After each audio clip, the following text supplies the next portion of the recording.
Sir కొంచెం మాకు తెలియదు సార్ అక్కడ తిరగాలని అని చెప్పి మరి మాకు మా ఆయన చూస్తే మా ఆయన చచ్చిపోయాడు కదా సార్, అందుకని మా నాన్న ఉన్నారు. నా దగ్గర బతుకుతుందయ్యా. ఇక పిల్ల చూస్తే పిల్లకు కూడా వెనుకమాల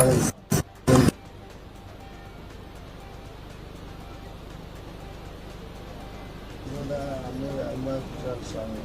ఇంకా ఎక్కడితే అక్కడ మాట్లాడేది చెప్తా ఉంటాను.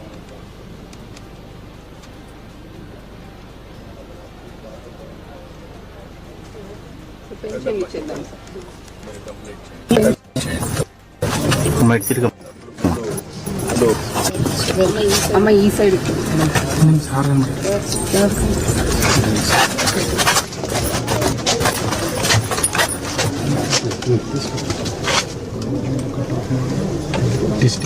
పడిందా?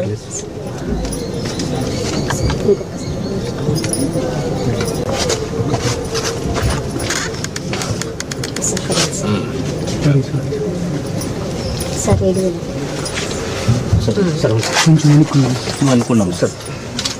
అటు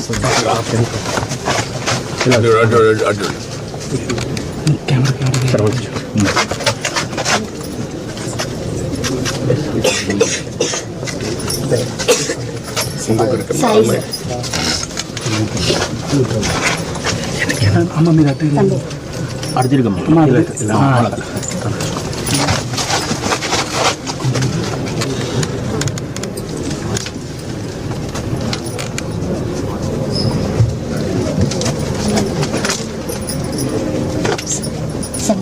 మీరు సార్ సార్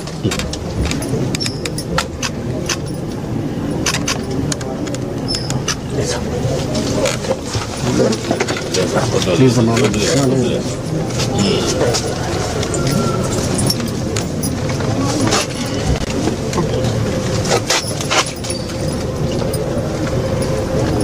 కొంచెం బ్యాక్ ప్లీజ్.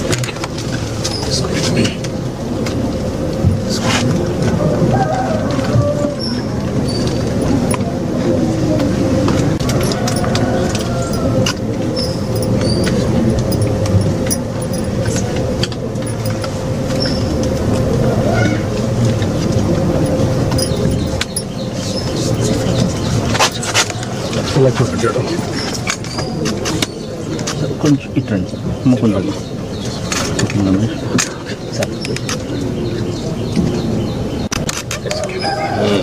ఇప్పుడు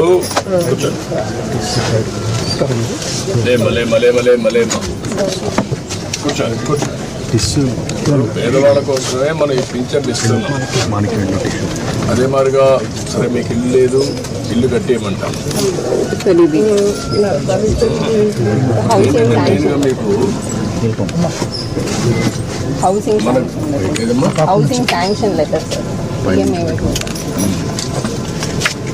ఇప్పుడు ఇల్లు కూడా ఒకటి శాంక్షన్ చేస్తున్నారు, కట్టిస్తారు.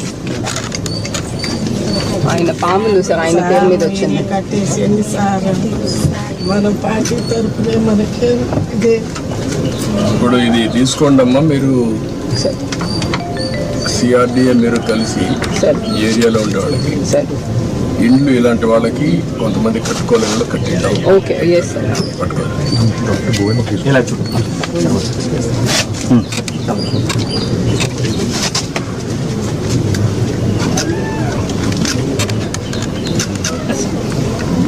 మనకి డీటెయిల్స్ ఏంటనేది so this is basically beneficiary lead construction sir. But మీరు అన్నట్టు ఇంకా వాళ్ళు కట్టలేకపోతే మనం పాలసీ ద్వారా ఇంకెవరి ద్వారా అటాచ్ చేసి చేయాలి సార్.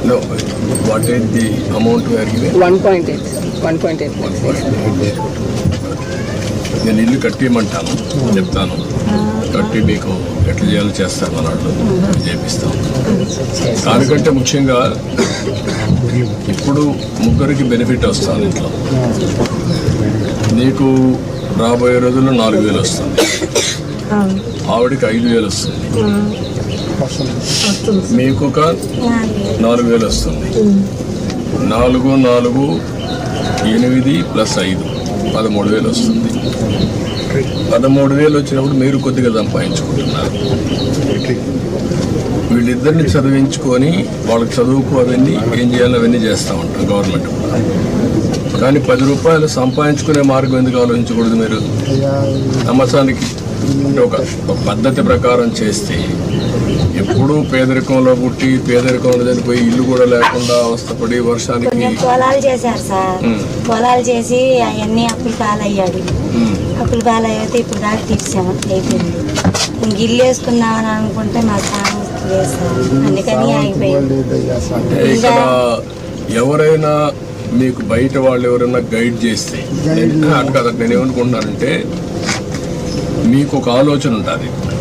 మీ ఆలోచన రైట్ ఆర్ రాంగా. ఇప్పుడు ఈ అబ్బాయి ఉన్నాడు అనుకోండి, కానిస్టేబుల్ అవుతాను అనుకున్నాడు, పోలీస్ అనుకున్నాడు, వీడు లాయర్ కావాలనుకున్నాడు. ఇవి రెండో అయితే ఇంకొక 5 ఏళ్ళలో 10 ఏళ్లలో వీళ్ళిద్దరు బాగా చదువుకున్నారు అనుకోండి, ఉద్యోగాలు వచ్చాయనుకోండి, వాళ్ళ జీవితాలు స్థిరపడితే మిమ్మల్ని కూడా చూస్తారు. అప్పటి నుంచి మీ జీవితాలు కూడా మారుతాయి. మీ ఇద్దరిని వాళ్ళు చూసుకోగలుగుతారు. కొంచెం ఒక పద్ధతి ప్రకారం మారుతుంది. మీకు హాస్పిటల్కి 5,000 ఖర్చు పెడతా ఉన్నారు, 3-4 వేలు. ఎయిమ్స్ పోయారనుకోండి, మీకు అక్కడితే కాదు, దీనికంటే పెద్ద డాక్టర్లు ఉంటారు అక్కడ. ఇలాంటి ఆలోచనలు కొన్ని మీకు ఇవ్వడానికి నేను కూడా ఆలోచిస్తున్నాను. పెద్ద పెద్ద చదువుకున్న వాళ్ళు ఉన్నారు. పేదవాళ్ళు పేదరికంలోనే పుట్టి తరతరాలుగా మళ్ళా పేదరికం చనిపోవడం కంటే మీకు కూడా డబ్బులు సంపాదించే మార్గం ఎందుకు చూపారు? మీ ఇంటి పక్క ఆయన ఒక ఆయన ఉన్నారు, పెద్ద ఇల్లు కూడా, మీరు ఇక్కడే ఉన్నారు. వాళ్ళు చిన్నప్పుడు మీ మార్గనే ఉన్నారు, కొంచెం ముందు ఉన్నారు. వాళ్ళు ముందుకు పోతున్నారు, మీరు ఇక్కడే ఉండిపోతున్నారు. ఏంటి కారణం? మీ ఆలోచన విధానం కదా. పొలం చాకరీ చేసి పొలంలో ఇది చేసి అంతలోకి అల్లుడు చనిపోయి ఆ పిల్లల్ని చేసి మీరే కాకుండా మీ కులంలో అందరికీ బాధలు ఉన్నాయి కదా, అటు ఇటు అందరికీ ఉన్నాయా? అందరికీ ఉన్నాయి కదా.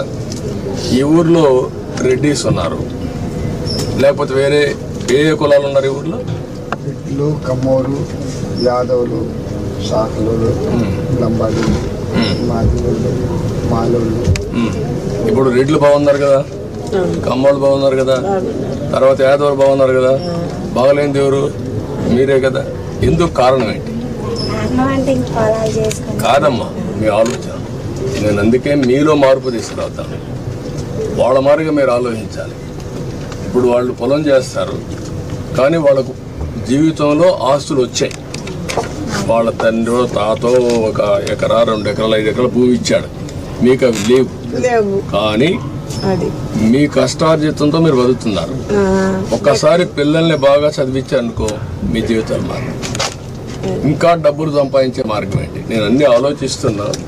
పేదరికం లేని సమాజం అంటే ప్రతి ఒక్కరికి కూడా కనీస ఆదాయం సంపాదించే మార్గం మీకు చూపించాలనేది నా ఆలోచన. లేకపోతే మీ జీవితంలో ఇదే మరికి పుడతారు, ఇదే మరి చనిపోతారు. ఈ పిల్లలు కూడా ఇప్పుడు చదువుకుంటున్నారు కనీసం, లేకపోతే వాళ్ళు కూడా చదువుకోరు. చదువుకోకుండా కూలి పని పోతారు, దాంతో మీ మరిని వాళ్ళు ఉండిపోతారు. అందుకనే ఈ ఇల్లు కూడా అట్టాగే ఉంచుకొని పిల్లగాడికి ఆ పిల్లలకి మాకు పోటాలు పిల్లలు కూడా అందుకునే చదివించుకొని చదివించేది అంతవరకు మంచి పని చేశాం. అది శుభసూచకం. ఈ పిల్లల భవిష్యత్తు బాగుంటుంది. ఏంట్రా మీరు ఆలోచిస్తున్నారా? ఏం ఆలోచిస్తున్నా? బాగా చేయాలని ఆలోచిస్తున్నావు. ప్రతిరోజు చదువుకున్నా బాగా క్లాసులో మంచి ర్యాంక్ వస్తుందా? ఎంత వస్తుంది?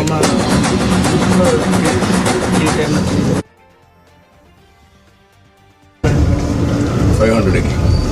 నీకంటే ఇంకా ఎంతమంది బాగా వచ్చారు? వాళ్ళకంటే నువ్వు ఎందుకు ముందు? నువ్వేంట్రా 7th క్లాస్ ఎంత వచ్చాయి మార్క్? 80 నుండి 100కి 80 వచ్చాయి. నీకంటే ఎక్కువ వరకు వచ్చింది. ఎవరు వాళ్ళు? ఇద్దరికి వచ్చింది. వాళ్ళకంటే ఎక్కువ నీకు ఎందుకు రావు? మీ అమ్మ కష్టపడతాను కదా, నీకోసమే కదా, కూలి పని చేసి చదివిస్తాను కదా, నువ్వు కూడా పట్టుదల చదవాలి కదా. ఓకే, చదువుకోండి, బాగా పైకి వస్తారు. నేను అన్నీ ఆలోచిస్తాను, ఆలోచించి మిమ్మల్ని ఎట్లా ఆర్థికంగా పైకి తేవాలి. ఇప్పుడు గవర్నమెంట్ ఇచ్చే సహాయం ఇస్తూనే మీరు 10 రూపాయలు అదనంగా సంపాదించుకొని ఖర్చు తగ్గించుకొని భవిష్యత్తుకు కూడా ఒక భరోసా ఉండేట్టుగా ఆలోచించేద్దాం. సరేనా? ఇమ్మీడియట్గా కట్టించేస్తాను, నేను చెప్పాను కదా, అయిపోతుందండి. మీరు ఎమ్మెల్యే ఉన్నాడు, మీకు ఇక్కడ మంచి ఎమ్మెల్యే. లేండి మళ్ళీ దాపని చేయొద్దండి, ఆ పని చేయకూడదు కూడా, చేయకూడదు. రమ్మండి, అందరూ రండి, అందరూ రండి, ఫ్యామిలీ అంతా రమ్మ. తీసుకోరు చాలా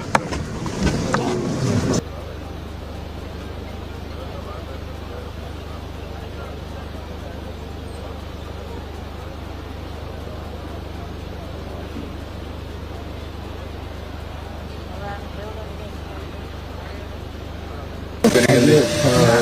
9 లక్షలు అయింది అప్పుడు. 4 లక్షలు అయితే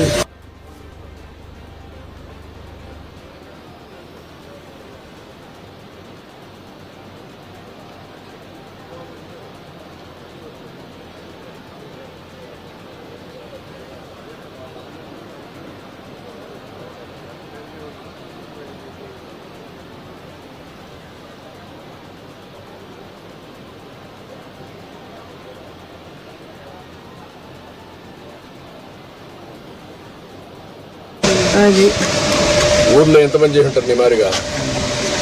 మా నాన్న ఒక్కడే సార్, ఎవరు చేయరు పొలాలు. ఈ మధ్యలో ఎవరు లేదు, నేను తెలిసి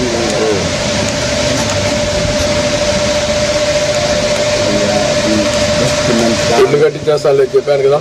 కట్టేసేయాలి సార్. మన పార్టీ వరకైనా మనకి నేను వచ్చాను కదా ఇక్కడికి, అది కట్టమంటాను. అది అంత పడిపోయి వాళ్ళ పిల్లలు రాత్రి వాళ్ళే సార్. అన్ని ఇల్లు కట్టేస్తారులేమ్మా, ఇల్లు కట్టిస్తాను.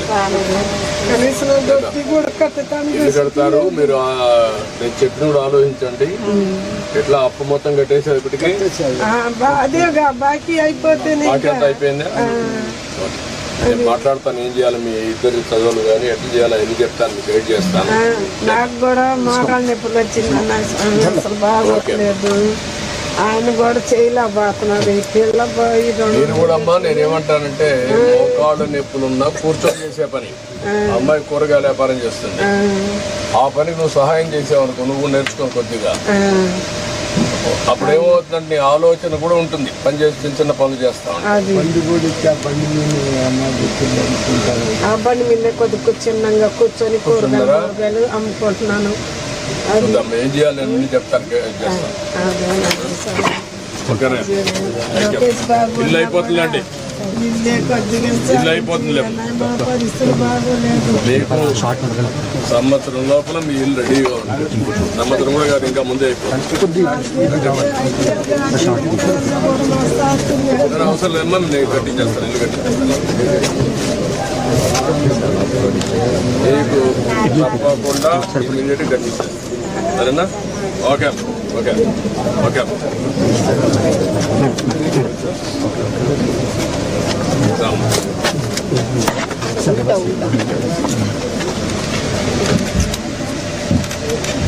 భార్య భర్త పట్టుకోండి.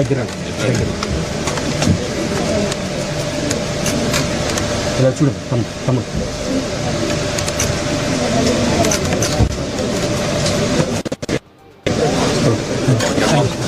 ఓకే, అయిపోతుంది చెప్పే కదా. ఓకే అమ్మా, ఎట్టున్నావు? ఏం చేస్తున్నావు? రా.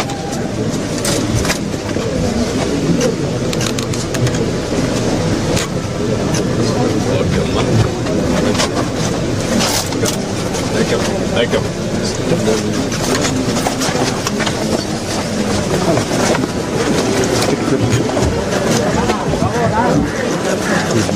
రైట్ సైడ్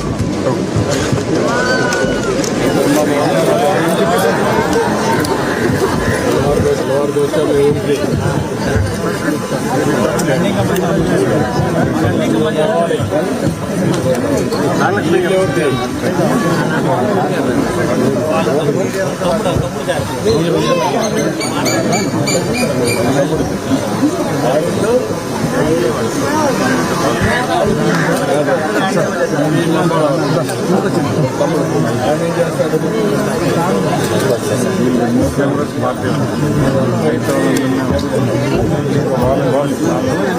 చూసుకుంటే చెప్పగా